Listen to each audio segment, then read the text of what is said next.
Hello, good people of YouTube. Mountbatten here, and I'm still sick. I'm still very sick. I think I'm sicker than I was on Monday at this point.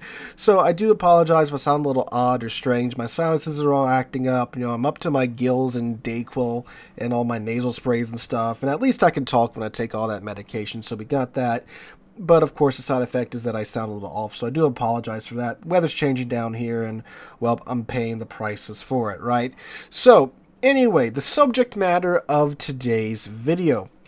I was sitting here taking a look back at the ships that we got in 2024. Of course, I put together the top 5 ships of 2024, and then the top 5 best ships of 2024. So now actually I'm going back looking at the ships that we got throughout the year. And I realized that, oh my god, we got a lot of what I call big ticket ships. Those ships that have major historical events tied to them. They're historically important. They're ships that your average Navy buff knows by name, right? Like the Johnston, the Wisconsin. The Wisconsin, we got the third Iowa sister. That's what? How long has it been since the Missouri's been released? Like 4 years, right? So we got the Wisconsin finally. Then we got the Shinano as well, the third Yamato sister, on top of ships like the Tennessee and the Rodney. These are big ticket ships that, again, are going to draw in, more players, and players are going to pick up these ships, right, as well, because these are those historically significant ships. We got quite a few of them this year. So, looking at that, and looking at 2025, the question is, okay, well, what happens next? And from my point of view, I'm thinking, okay, if I'm wargaming, I kind of want to sprinkle these big ticket ships, out as not necessarily as wide as I can, but you only want to release so many of them at a time, or I guess I should say within a time frame, because you do run out of them, because there's only so many historical ships that they can add into this game that fit this game, right? So if we're to the point to where we're getting names like the Wisconsin, the Rodney, the Johnston, and the Shinano, granted, of course, these are all ships that players have been begging to be added to the game for years, right?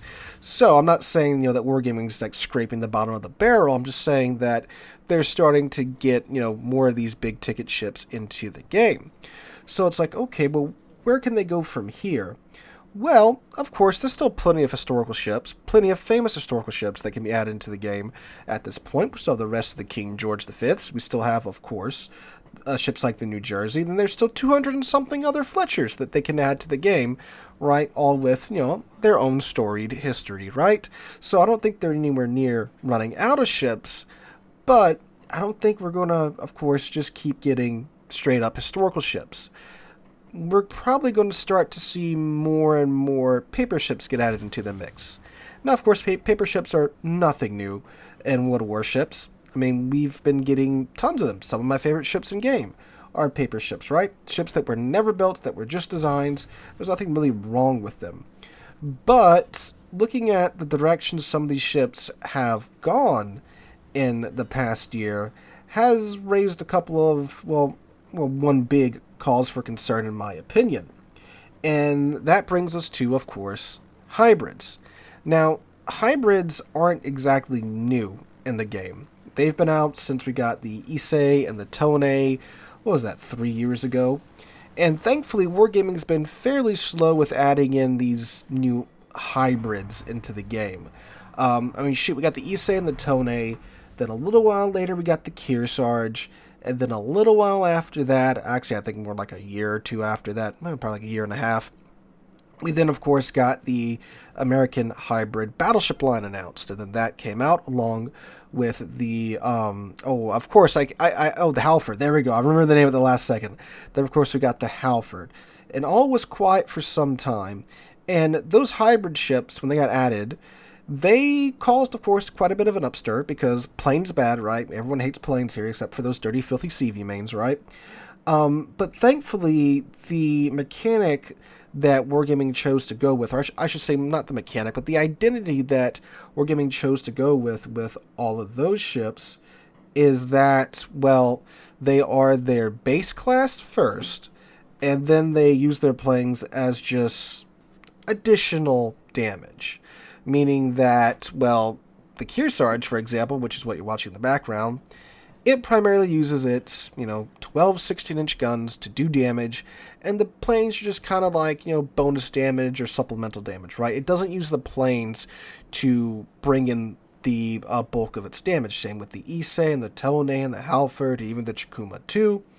But then, of course, we got the, everyone's favorite new hybrid ship, the Hildebrand, which completely broke that mold, and it's really just another carrier. Which means you aren't really using the main battery guns and the secondary battery guns to do damage in the Hildebrand. You're just relying on really the torpedo planes, because they have a around a 60-second reload time when you build into them. You can get that even lower, of course, with Lucian's skill as well. And you're just spamming these planes and bringing in tons of damage if you know how to play the ship right. So that's concerning, because that ship, despite everyone raging about it, I saw a lot of Hildebrands out and about when she was released, and it's not like she's bad or anything. She's quite good if you know what you're doing. It's quite scary what you can do with the ship. Granted, the ship has only been out for, is it even at 2 months yet? 2.5? Maybe 2.5 months since the ship has been released. So there's, of course, still room for her to get nerfed in there, right? But that ship is more of a carrier first, and the base ship second. So that leads to an increase in the problems that hybrids already have brought to the game. Whereas hybrids, of course, bring more of the dreaded plane spotting, where you unintentionally spot half of the enemy team when you're flying around just looking for your target, which of course gives your team a massive advantage. Same thing that CVs bring to the table too, right?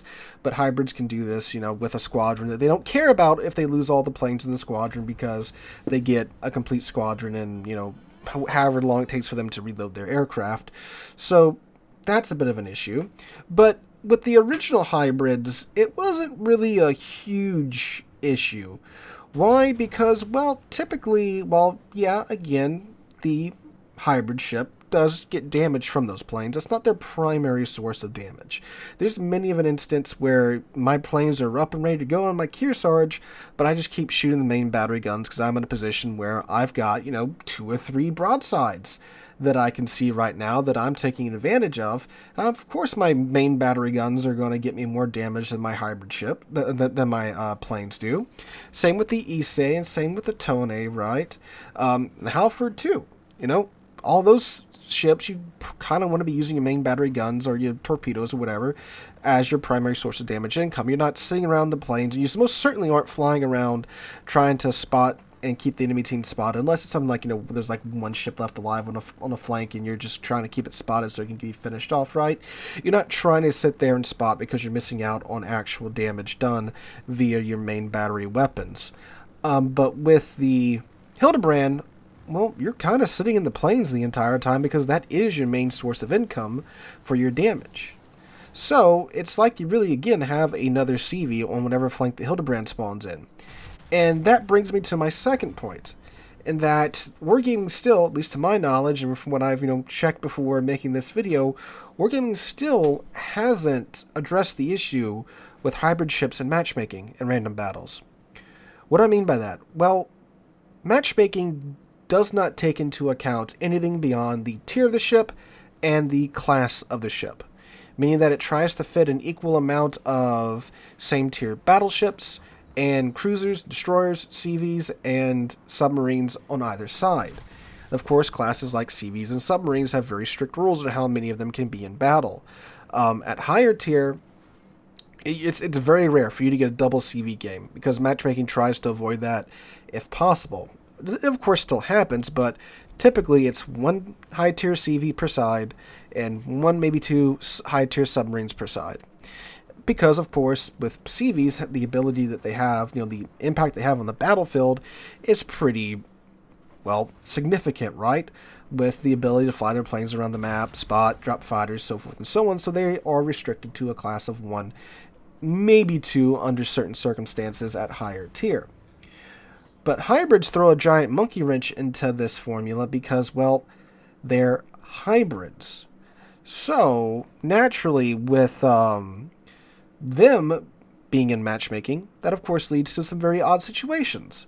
And I'm sure you've all been there. I have, where it's like, okay, we've got one carrier on our side, bunch of normal ships in the rest of the roster. Enemy team, let's take a look.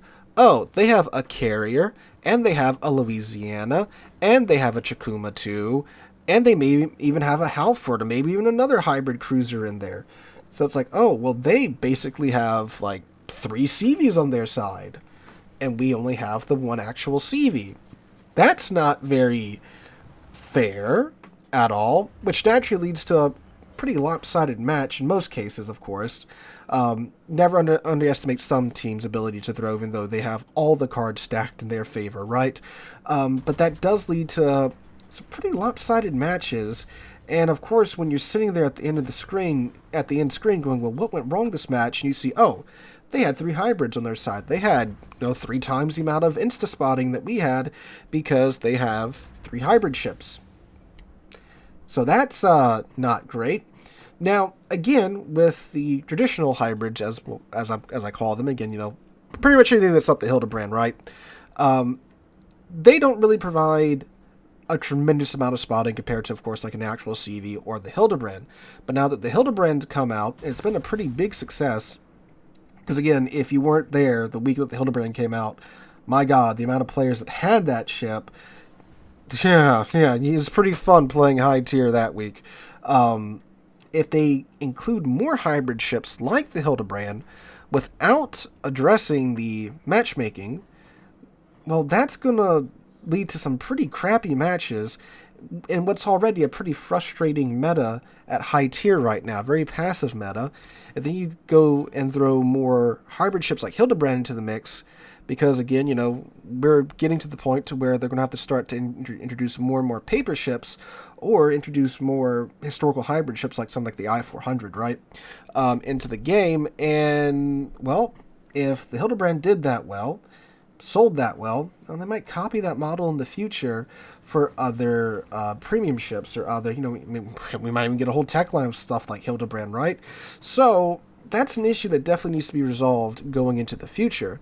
Obviously, the easiest thing to do would be giving hybrid ships a tag in the matchmaker, similar to, like CVs, where it's like, hey, this is a hybrid ship. We need to try and match it up with a hybrid ship on the other side. Obviously, of course, there are situations where, well, there's only one hybrid ship in queue. Understandable. That's not really the situations I'm talking about where you have like one hybrid ship on your side and the other side doesn't have a hybrid ship. It's those situations where you have 2 or 3 hybrid ships on your side and the other side has no hybrid ship, or vice versa, right? Kind of the same with radar. It's really frustrating when you get those radar games. We can get those games where one side literally has all the radar and the other side has no radar. It's like, well, what the hell happened here? Some type of matchmaker tag for those hybrid ships. Or, hell, even radar ships, really, at this point, because there's so many of them, to where a matchmaker needs to try, make it as an even of a match as possible. And I get it's random battles, right? The name is Random Battles, right? But, for an enjoyable experience, I would think, they should try to distribute these things as evenly as possible. Or at least, hopefully, maybe in the future, they'll just abandon the Hildebrand model for hybrid ship going forward. But again, given how popular it was, who knows, right? I don't know what Wargaming's thinking, but that's my concern going forward with 2025 and beyond. At least one of my bigger concerns for the game going forward. And this has been a problem, right? I mean, like I said, we've all been in those matches where one side has like 3 hybrid ships and a carrier, and our side only has the 1 carrier. So that's just like, ugh, right? So going forward in a year, well, I'm sure we'll probably catch another couple of hybrid ships. Who knows, they may introduce a whole new hybrid line again in 2025. I don't know, but it could happen. That's an issue that definitely needs to be resolved, in the coming years. So that's my 2 cents and one of my biggest concerns for 2025. Let me know what you guys think in the comments down below. What are your concerns for 2025? Share your thoughts with us down below. Hope you guys have a wonderful Thursday, wonderful rest of the week. Hope to catch you guys in the next one.